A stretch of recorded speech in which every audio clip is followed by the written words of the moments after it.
In this guide, I'm going to show you how you can turn off your PlayStation 5 controller without turning off the console. Before we do dive in this guide, make sure to like the video and subscribe to the channel with all notifications on. It really does help with the channel. Lets us know that you want more content like this. We'd greatly appreciate it. And if at any point throughout this guide you do have any questions, just ask them down in the comment section below and we can help you out further. I'm going to be doing my best to reply to every single comment down there. If your controller is connected to something like a PC, a phone, or anything else, this trick is going to work every single time. But essentially, just press and hold that PlayStation button, the one that's right between the two analog sticks, for about 10 seconds. And what this is going to do is create a blue light bar flash briefly, and then it's going to go ahead and go dark. This is going to mean that your controller is now completely turned off and no longer draining battery. Now, if it is connected to your console, though, simply go ahead and hit the PlayStation button once.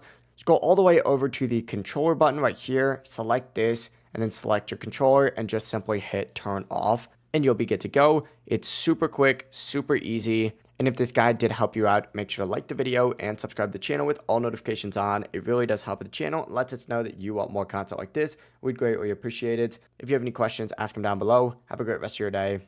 Peace.